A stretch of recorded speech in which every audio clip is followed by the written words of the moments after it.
What is conservation in this modern world? What does that mean when you say to somebody in the general public or even somebody within our business of conservation and zoos and aquariums that we need to do a conservation project for this species or this area? What does that mean in the modern time? For me, it means creating systems where people and animals thrive together. Welcome to another episode of Animals, Nature, and You. And I have to just say, we are so close to being 3 months old, this podcast, and I'm having so much fun doing it. I would clearly be doing it no matter what. This is what I do. I love wildlife education. I love communicating with people about what's going on in the world as far as animals and nature, all of it. And everybody that has been a guest on so far has been absolutely wonderful. And I have to admit, you as an audience, whether you're watching this on YouTube or listening on your podcast player, you keep showing up and you're clearly talking about it with other people or sharing it with other people because more people keep showing up. And as much as our world today likes to measure success by numbers, and sure, I can look at this and say we're growing. It's been continuously growing since it first came out the end of January. And that could be success. For me, success has always been also, what is it you want to do, and are you doing it? There's so many different ways to measure success, And for me, just the joy, the work I'm putting in on this is my success. I get to do this. I am doing this. But also the secondary success is the audience that keeps showing up, your support. You're sharing these podcast episodes, leaving comments on social media, connecting with me there, and I appreciate it tremendously. So without further ado, though, let's get into today's conversation. It's really exciting for me to have somebody from the Columbus Zoo on as a guest. The Columbus Zoo is one of the greater zoos, not only for the facilities, the zoo and aquarium that are there, but they have the wilds, which is a whole separate experience outside of Columbus.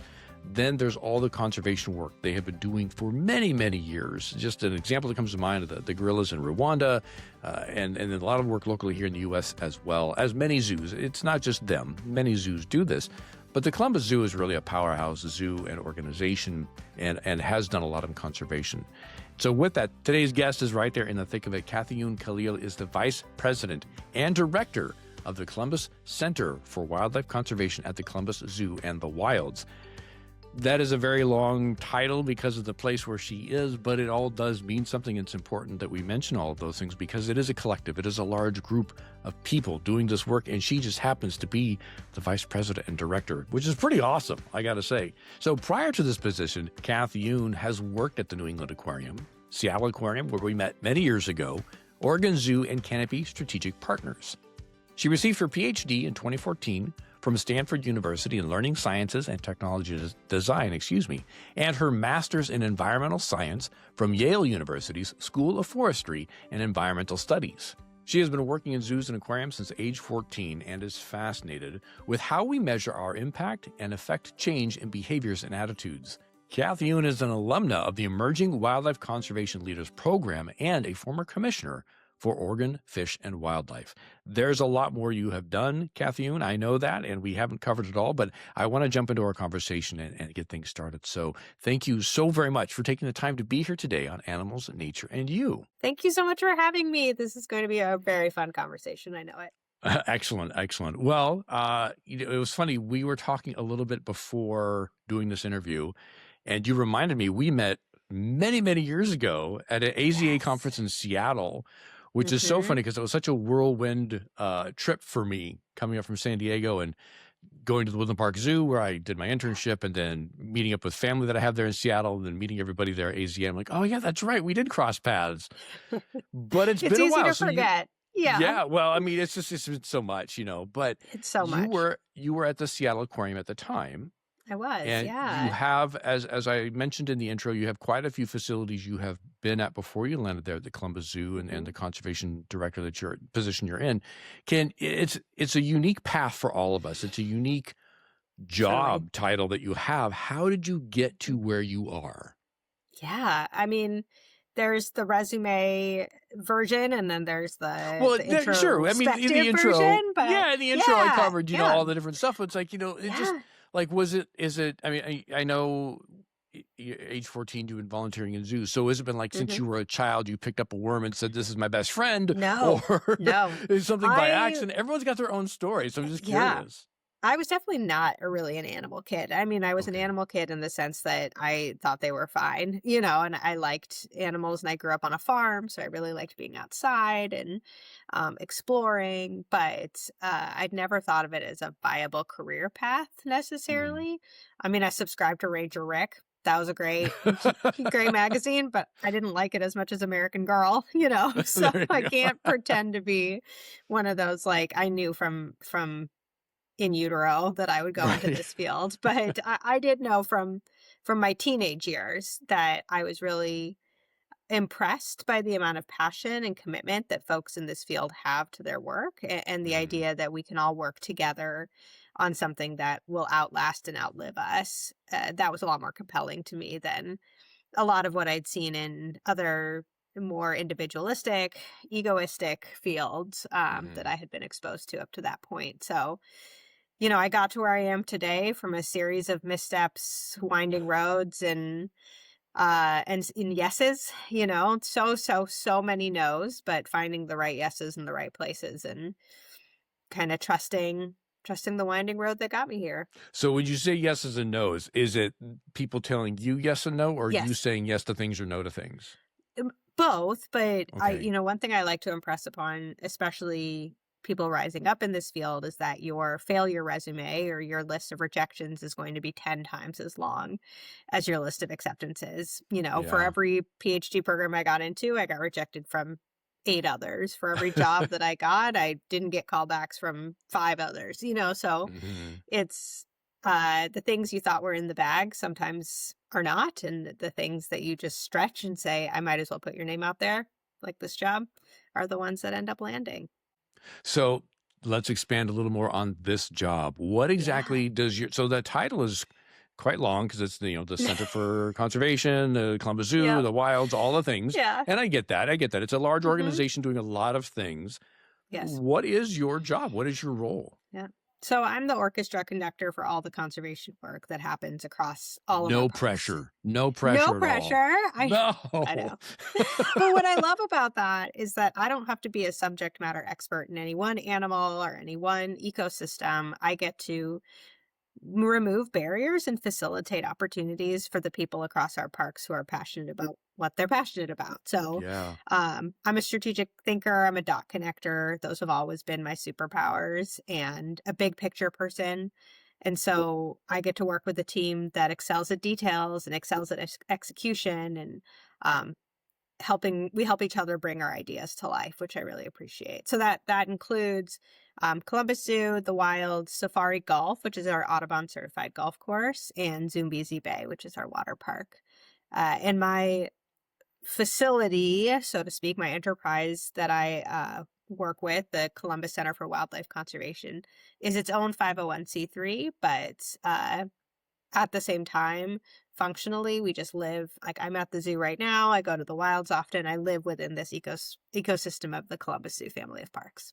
Yeah, yeah, and that's my history too comes from that multiple parks for Hmm. one Yep. organization, and it's always interesting because they're each so different. They have their own Yeah. unique thing, and it is like you just said, sort of this ecosystem in the organization because each plays Hmm. a role. So, being the dot connector, being the coordinator, the barrier remover, what are some of the programs your organization's working on right now? Yeah. So we've got we talk about doing conservation here, there, and everywhere. Right here in Ohio, we do a lot of work on eastern hellbenders, and we have a freshwater mussel facility just down the road. That's knee deep in the river system here, so we can be preserving freshwater mussels, which are the most endangered taxa. And so. And on top of that, we have American burying beetle work that happens out at the wilds, Massasauga rattlesnake work, so a lot of things locally, especially with inverts and less charismatic animals, which are some of my favorites.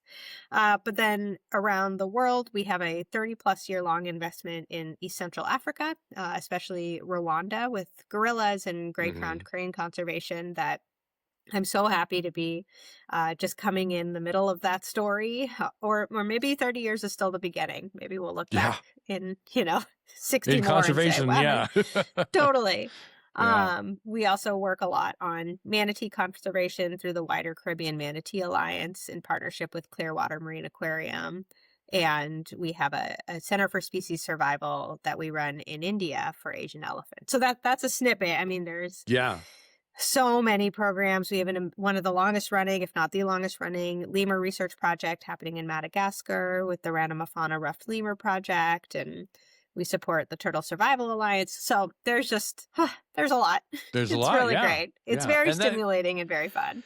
and I love that it is that you just listed all of that. And I know you just probably scraped the top of all the different things that the organization is involved in, because I think one of the parts that is definitely becoming more aware in our general society, but I think it's a story that needs, and a drum that needs to continue to be Yeah. beaten, excuse me, that zoos are active. I don't want to say aggressive, but there's compelling work being done in Yeah. conservation. Absolutely. And I love the fact too that you leaned into listing a lot of the less popular, less known ones, like the freshwater mussel. Yeah. And I know why that's important, but just real quick, sort of a high level view, why would a zoo and a conservation group care about freshwater mussels? They're just a weird looking shell that is locked onto a dock or a rock or something. Why does Yeah. that matter? Because we care about clean water, because humans need clean water just like animals do. And the health of our water in our riparian areas is directly relevant to the freshwater mussel conservation because they're filters. And Right. so with the Mussel Project, we're actually partnering with a few local organizations who are also passionate about mussels to try and bring outreach opportunities to the city of Columbus because it's an animal that lives right there in their backyard that many people may not even know about, let alone know the critical function that they play in our everyday lives, albeit silently. And underwater, so not And in view underwater. very easily. Yeah. Yeah. Yeah, and that's what I love about a lot of these programs is, and we'll hear people in our business often say, biologists and scientists say, it's like, I'm so sick of hearing about the megafauna. But you know as well as I do, in the world of conservation, especially when you're tied to a large organization doing multiple projects, that sometimes your gorilla or your elephant is the hook to get someone in, Yeah, to get involved, to get absolutely. excited, to make a donation, and then the organization can push out where that funding goes to these other projects that you put a muscle up on the billboard saying, save my life. Not too many people are going to care Yeah. because they don't Well, understand. They want the cute fuzzy, the general public, those who are going to support us and that sort of thing. So absolutely. yeah, Yeah, I I think mean, it's conservation is fundamentally a human enterprise, right? We do this work with humans for humans. right. We ourselves are part of, that society, just the same as someone who might not know Mhm. or care about what a muscle is. And so, uh, I am very open to multiple means of engagement, whatever it takes to get people hooked, and Yeah. then we've got a relationship, and we can use that relationship to develop deeper and more diverse connections. Yeah, that's one thing I wanted to talk with you about because we kind of touched on the concept of empathy work in conservation, and there that sentence alone carries so much. Whether it's the empathy for the general public and how we can get them to want to get involved, the empathy that those doing the work have, and then how that empathy sometimes can weigh so heavy on those of us who know and see the dirty deeds that are being done and how we're Yeah. trying to prevent things from happening the wrong direction. So Hmm. share with me your thoughts on that. Empathy and Yeah. conservation. What does that mean to you? Yeah. So speaking of the Seattle Aquarium, this was a project that I started working on back when I was there with the Point Defiance Zoo and the Woodland Park Zoo, all three of us coming together to understand what is really meant by empathy in a Mm, conservation context. And our short answer is that it's a perspective taking exercise. It's an ability that you grow over time. It is triggered or it is motivated by something that you observe, something that you see. It doesn't just happen in a vacuum. And you can feel empathy for people or for animals, and they often fire through the same neural pathways. So empathy it gets conflated with love a lot. mm, People use empathy to mean I have empathy for that means I love that or I feel for that.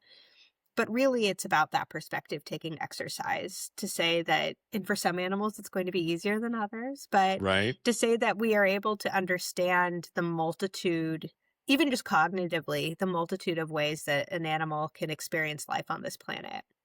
And that's something that really resonates with our visitors in zoos and aquariums, particularly because they've got these up close encounters with animals that Hmm. are impossible anywhere else in the world unless you're very privileged or very, Sure. very fortunate to be able to see them in their native habitats. But what we really want to accomplish here is getting people to understand that every animal has a unique perspective in the world, has a unique experience, and how that experience is different to or similar to their own. And so when we look at the empathy of the animal, the empathy or Mhm, for the animal, for the individual, do you see then a line or a way to build that reflecting back then to the empathy mm, for self in the sense, and then yeah. what I'm getting at is, and again, I'll use the freshwater mussel as an example. When we talk about conservation with the general public, Mhm, we tend to lean into that empathy they have for the tiger or for mhm, the octopus or whatever it might be, a manatee, um, the empathy for these big, beautiful animals or the small little yeah. birds that they find so, enchanting. And what I see sometimes when we talk about empathy and conservation, excuse me, is the ability also for them to realize the interconnectedness we humans have Yeah. with whatever animal they're falling in love with or having empathy for in the moment. Mhm, Um, yeah. how do you, as far as you're coordinating all these conservation groups, obviously you're not necessarily doing the direct outreach per se, but in all Mhm, this paperwork where you're, I mean, in your position, you're dealing with grants, you're dealing with other NGOs, a wide variety of organizations outside of your organization, people within your organization. How do you go about when it comes to that point of the empathy for the animal, the empathy for mhm. conservation, being able to tie that back into also being important to the empathy we have for ourselves and our fellow humans? Yeah. Gosh, so many avenues to go through there. You know, I'll kind of go in order of some of your points, starting with the empathy for the mega versus the not so charismatic.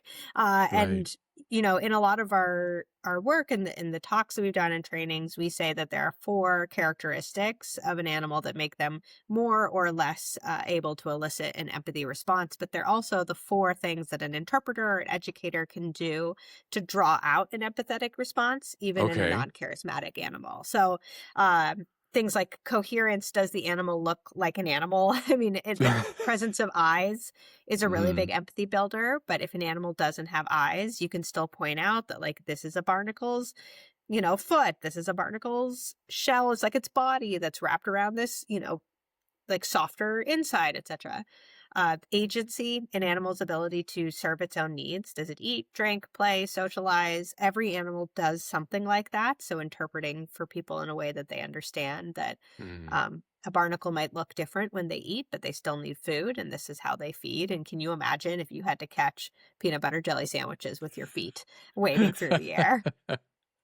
Affectivity. So in the absence of, or we will often substitute mobility for affectivity. So that just means, can the animal show emotion? And we will also, we've all heard it, like the animal is sitting still, it must be sad, and a cat is Mhm. sleeping, must be sad. Animals moving around, they must be happy. For whatever reason, our brain, even though, we can see our own house cat sleeping on the couch and feel like that animal is perfectly happy, we see a tiger sleeping and we're like, oh, that tiger is bored and sad. Yeah. But then that leads to continuity too. So continuity is the amount of time spent with the animal. We have infinite more empathy for our pets and for animals in our care. And that is because we spend time getting to know those animals. So if we can get people to watch for longer, if we can get people to look closer, even to those Mhm. non-charismatic animals, they can start to build narratives and understanding of that animal's perspective in a way they might not be able to if they just waltzed on by. But to think about how to connect that to people, I mean, empathy is a practice. First and foremost, it's not something you can be born a more or less empathetic person, but really if you never practice empathy in the sense that you practice when it's healthy and when it's not, when you need to Hmm. lean in and when you need to detach, you're not going to be able to master that skill. And so the empathy that, like I mentioned before, that we feel for animals can be translated. Those exact same skills are translated into empathy for people and empathy for self. So if you're able to understand the perspective of another person or animal, you may have a deeper understanding of your own perspective and what's shaped that. Hmm. Yeah, I think that would be yeah, I was trying to think about like the other parts of your question, but Well, that actually, empathy is I was going go to say ahead. it's not yeah, it's not the silver bullet by any means. Right, It's a right. tool in our toolkit. Hmm. And so there are times when we look at it and say it's not the right tool. We need something else. Empathy takes time to build.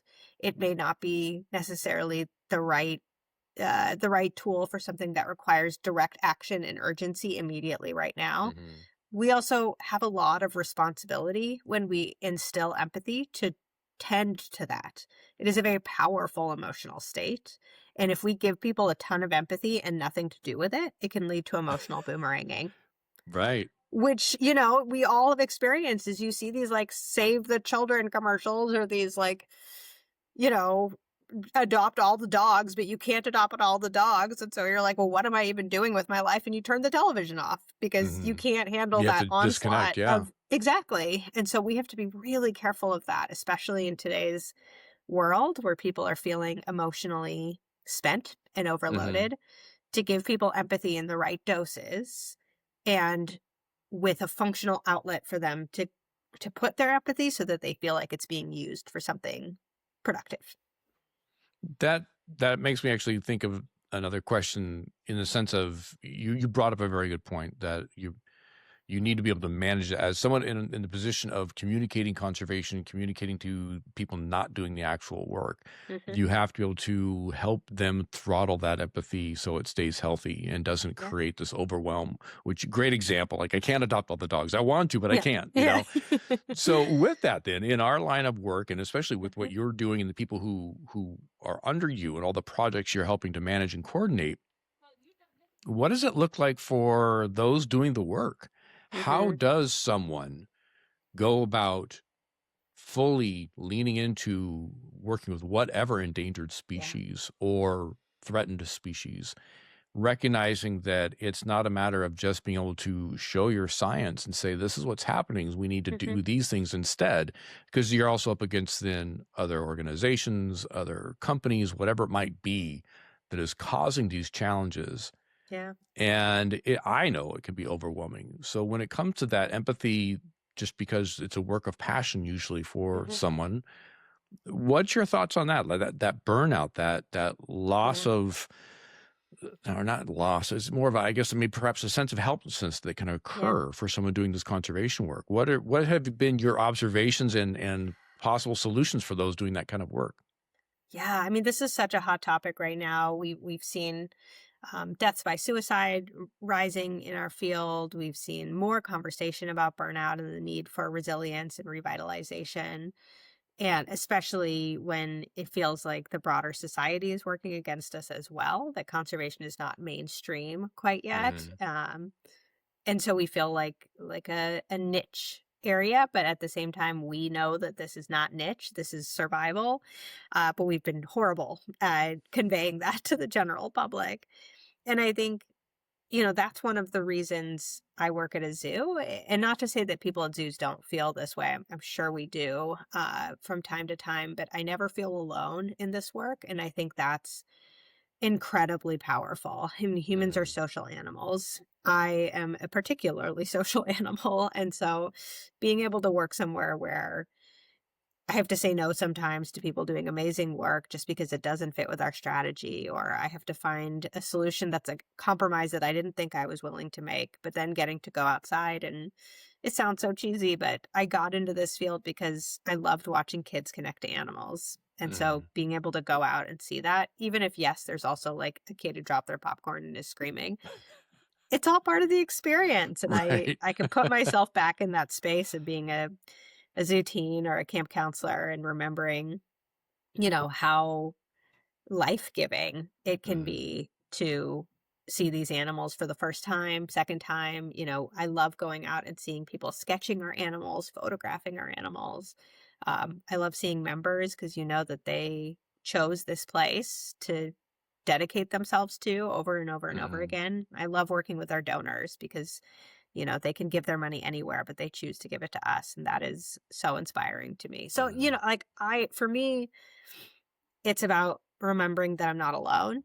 And even outside of my zoo, when I've gone through the darkest times in my career, I've had the strongest network. And I think of that like a bank. Like I make investments in that bank every day throughout my life. mm. I text my friends in the field. I host them for weekends at my house. I go visit them. And then when I need to make a withdrawal, there's an investment there to withdraw from. And now I'm Mm. back in the investing space. So putting deposits into that bank. It Yeah, sounds so yeah. transactional, but it's the best way I But can it's a good describe. example. Yeah, I think this is a solid example how we can visualize what you're meaning in Yeah. that sense of that emotional bank that we sometimes hear about. And yes, it does appear to be transactional when we talk about it that way, but it's a sense of that give and take and Yeah. that balance. I also want to reflect back to what you said too. I love that you said getting out and seeing the kids reconnecting with animals. And for me, what that translates as, it's like, this is the work I'm doing, though, and sometimes it gets overwhelming and to be too much almost. But then I can step outside and go, oh, yeah, this is why I'm doing it. This Yes. is why it's important to me. This is what fills Perspective. me up. Yeah. And Yeah. it's that balance of recognizing sometimes you need to recharge your batteries for the work you do. And sometimes the work you're Yeah. doing doesn't recharge, it drains. But the reason you Yeah. do that work is because there are things out there that are tied to your work that recharge. Yeah. For myself, back in the day when I was doing a lot of traveling for the San Diego Zoo and representing them, it was exhausting to be on the road every other week. But while at locations like children's hospitals around the nation or other Hmm. zoos and connecting people with wildlife and seeing that magic of remembering this is important, seeing them Yeah. remember the importance of being connected to wildlife. And then all I was there as a facilitator. I didn't Yeah. make that connection happen. That connection naturally happens on its own. Yeah. And that filled me back up and reminded me that, yes, I'm Yeah. exhausted from travel and doing all that I'm Yep. doing, but wow, I get to facilitate these things and it really Yep. recharged. So yeah, I like that you Yeah. mentioned that as well. We are so fortunate to get to live. I was talking to one of my staff members because with everything going on in the world, it just feels very heavy right now. And she was saying like, "Oh man, just come in," and you're like, "Well, here I go again at my job." And I was like, "Yeah," and also I feel like we're lucky that we get to come to this job together and we get to work on something we actually really care about. And she's like, absolutely, that's true. Like, imagine if we came to a job every day that we hated or that Yeah.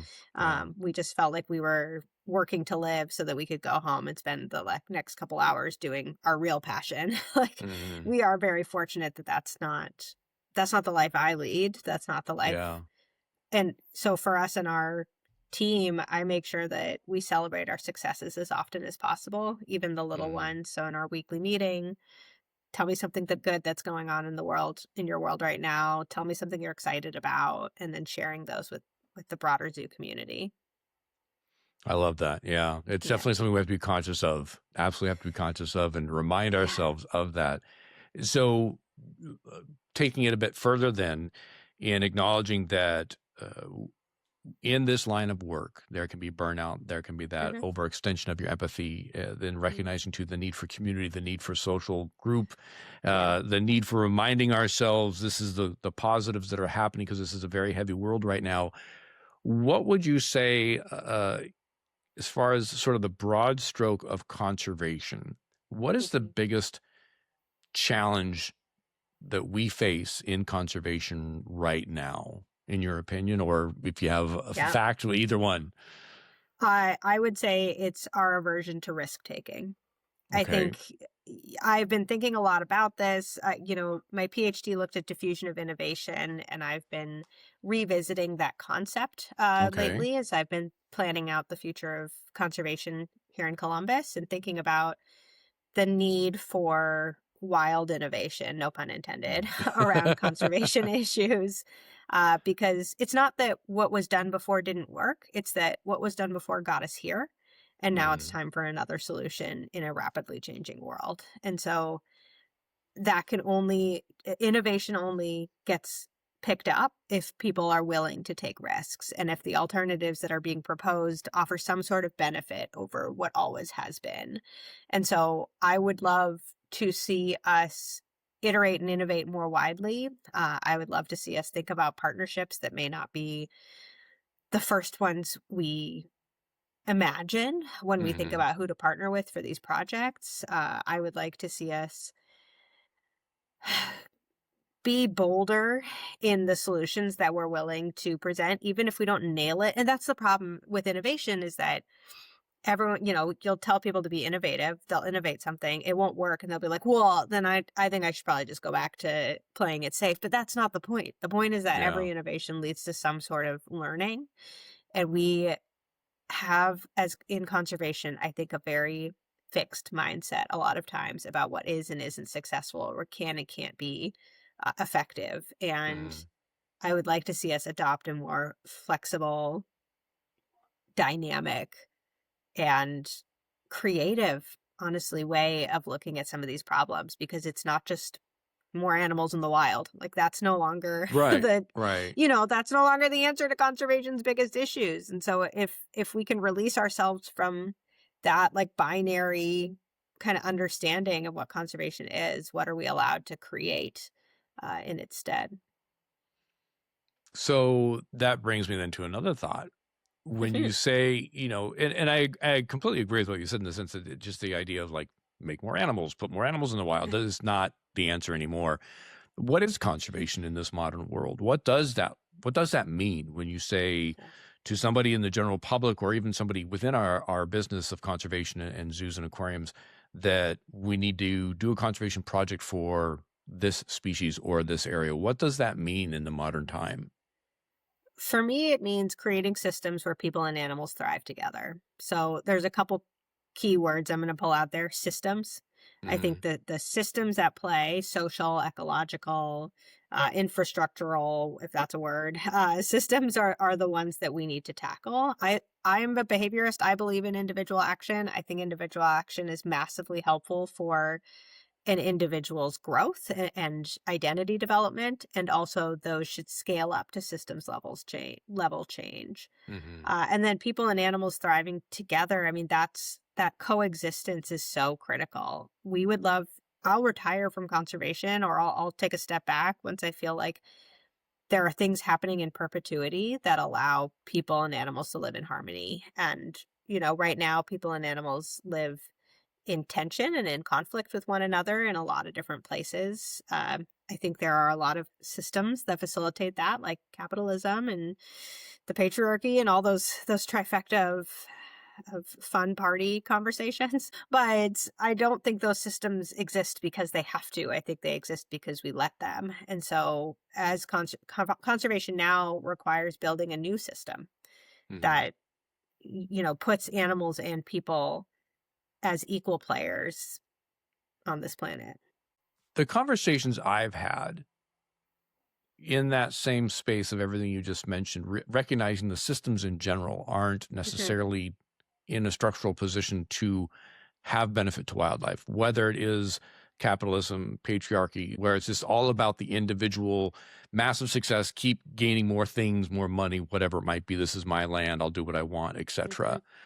I often try to have a conversation when that is the attitude I'm up against. That look, we need to start the conversation with just talking about sustainable practices, mm. but that's not the end of the conversation. Obviously, that's not where it stops. So, in your experience and from your position, what is that starter point? Obviously, changing systems is a huge structural thing. Mhm. It'll take time, but I believe it Sure. takes Yeah. time, and it takes the individuals collectively recognizing the system needs to change. So somebody who's not in conservation doesn't necessarily see the same things you and I see in the sense of science, the lack of Mhm. biodiversity, the collapse of ecosystems, if these things keep going the direction they're going. What's that conversation starter? How do we start approaching, or even fair enough to say, someone listening who might be a student of zoology or biology who's just starting the process of their career and their life in this world? they're passionate. They know enough to know that, hey, these things need to change, but they don't necessarily have yet the skills or tools to support those conversations that are going to be successful conversations instead of just Yeah. arguments. What would be your input to somebody in that position to go, here's how you could have that or start that, foster that thought process for an individual on the other end of that belief that the systems are fine as they are. I'm doing great. Don't mess it up. Yeah.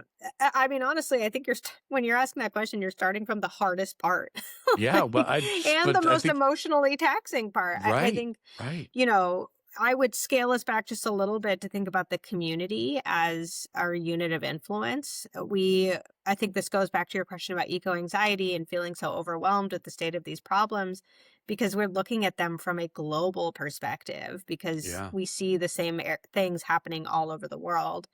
But really, I mean, this goes to that pithy, like, think local or act global, whatever, you know what I mean. Think global, act Act local. locally, think Yeah, globally, yeah, or yeah, something like that. Yeah, yeah.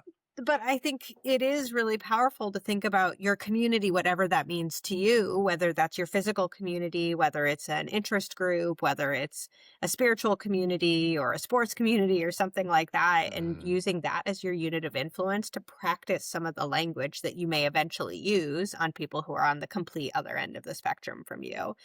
Because yes, you have your choir, but in the middle, you have all the people in your life who you love and care about who don't think about this on a daily basis. right, I think right. about like my run club friends or my crafting friends. Like they're cool people. They, have passions and interests, but environment isn't really at the top for them. So how can Mhm. I fix some of the systems or introduce some of these solutions or, instill some of this identity in some of those step B groups that may be primed for it because they care about me, they care about what I care about, they trust me as a resource to Yeah. go to for information. And then you can scale up from there. But Mhm. um, I think there's someone who's a big oil exec is probably not going to be my number one go to for influence because it's also, impact versus effort. Like you're going Sure. to have a lot more Yeah. impact moving that movable middle or the people in your scope and, who look to you for those solutions who are primed to take action.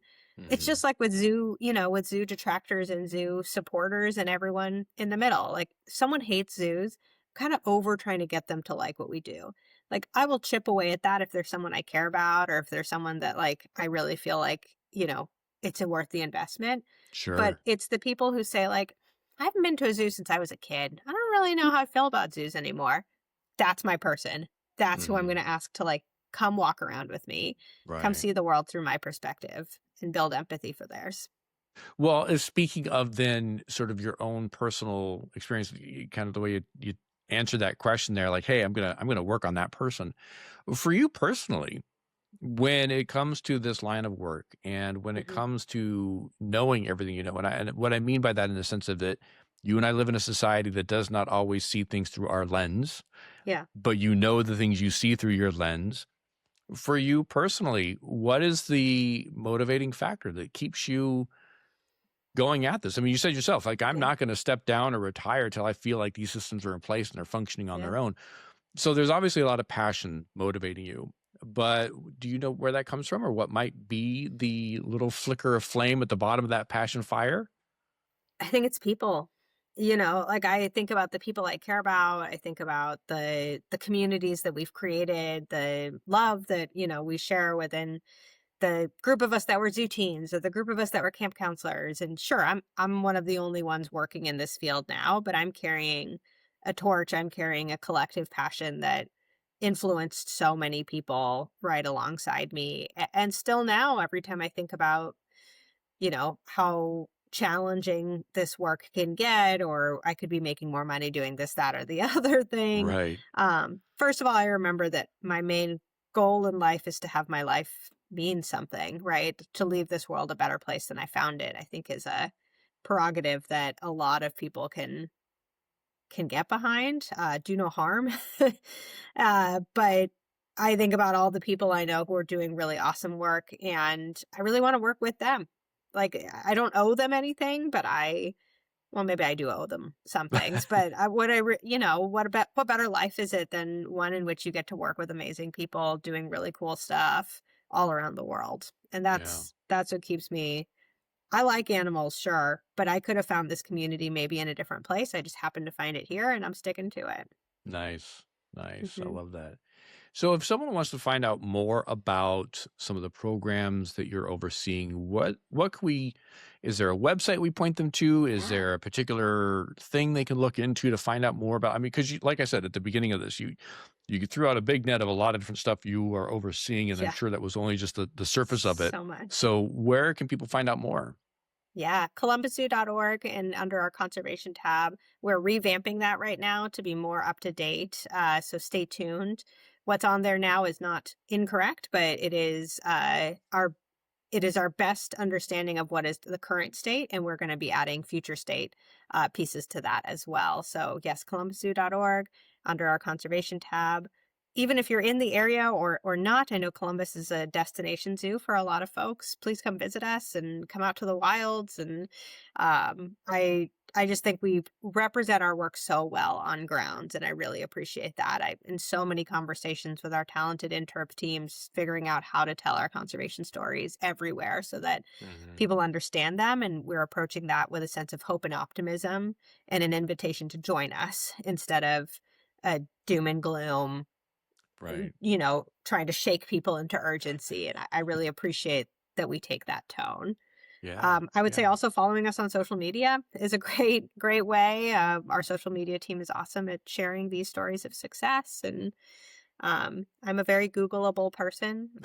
My name is very specific. And so I've done talks on this and have other papers and books and things like that about empathy and behavior that I would love to share with the world.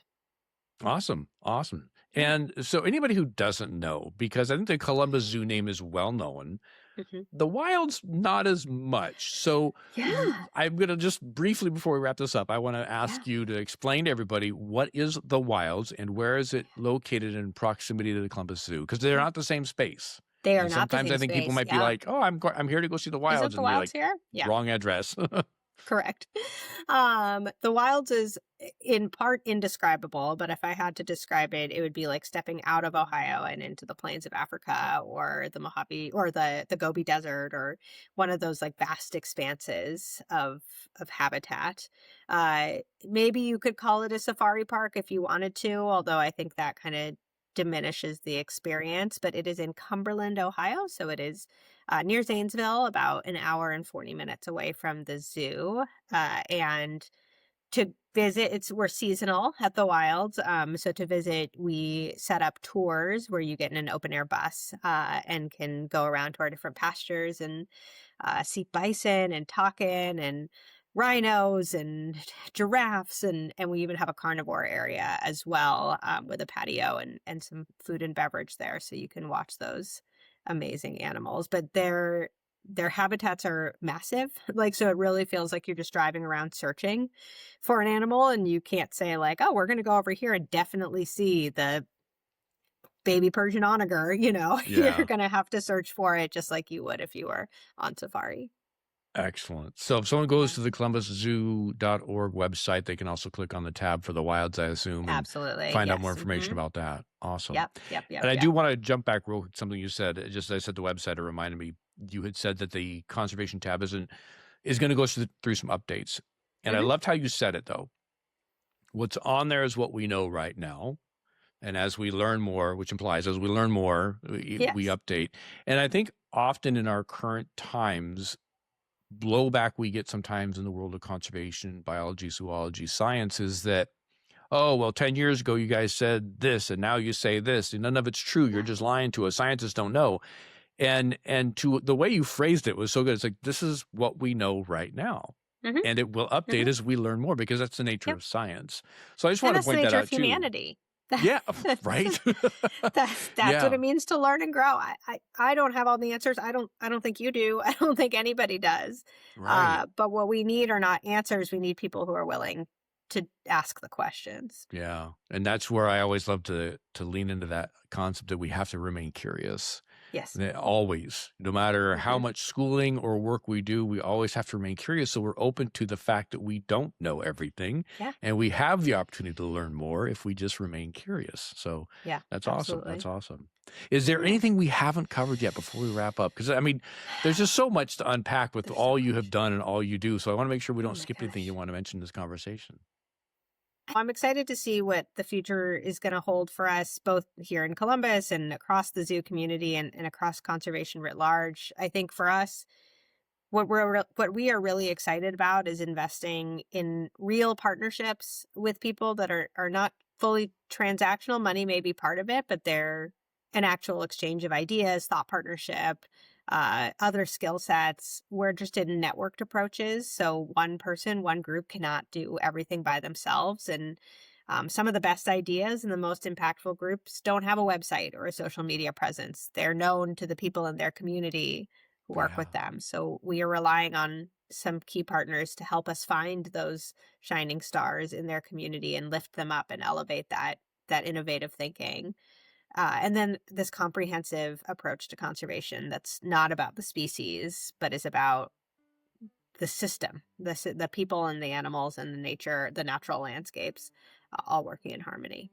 Nice. So I think if we stick to those core tenets, we'll find some pretty cool stuff along the way. Excellent. Excellent. I agree. I love that. And I really, really appreciate the way you present it. It's nice to hear in that format of it's systematic, it's human, it's not just, it's not always something clickable you can see on social media, which of course in our world today, sometimes it's the best way to get the work out there in front of people, but not everybody doing the really impactful work has time to get on social media and create content. So I appreciate you also bringing that up. I really do. Absolutely. Yeah. Thank you so much for taking the time today to be here with me. If anything new or interesting comes up in your realm of conservation, please let me know. I would love to have you on again. Awesome. Absolutely. Awesome. This was so fun. Thanks for having right. me. And I'm sure we'll be in touch. And of course, thank you, dear listeners, for joining me here on Animals, Nature, and You, being a part of this curious odyssey that we have going on. Yeah, I do want to point out real quick, a quick reflection back to the conversation with Kathayoon. I really appreciate how she showed us and reminded us all that conservation is not a simple thing. It is complex. There are so many different moving parts and people involved. And I really liked how she talked about the need for innovation, in the sense that often we look at a problem, or our society wants us to look at a problem as to this is what caused the problem, so this is the solution. And I will say, in my experience, there has been a lot of that, not just in conservation, but just how humans approach things in general. And conservation is so complex. Humans are complex. Our ecosystems are complex. The problems we find today that are challenging the ecosystems and our wildlife and us humans, because we're all tied together, these are complex things. It's not just, well, this caused a problem, so this will fix it. Some of them might be that easy, but I think more and more we're finding that's not the case.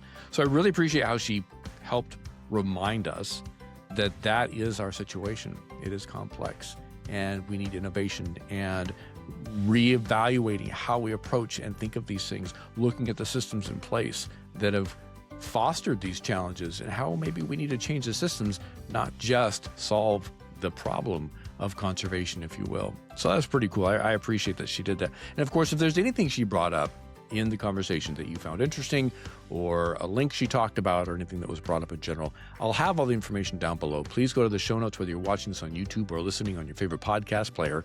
All that information will be down below, along with my website, zoologyrick.com. And if you're interested, Animals, Nature, and You does have a presence on Instagram, so there'll be a link down there for the Instagram social media for Animals, Nature, and You. Last but not least, make sure you're following if you aren't already, or subscribed. Every Tuesday, 10-Minute Tuesday, which sometimes goes closer to 12 to 15 minutes, but either way, it's a solo episode where I talk about an animal that might have been brought up in a previous interview, or just something that's topical in the moment. And then every Thursday, we have an interview like this, where we talk about someone doing some awesome work, whether it's for animals, for nature, or for humans, or all the above, because we're all connected. With that, again, thank you so much for being here. Have a good one, everybody.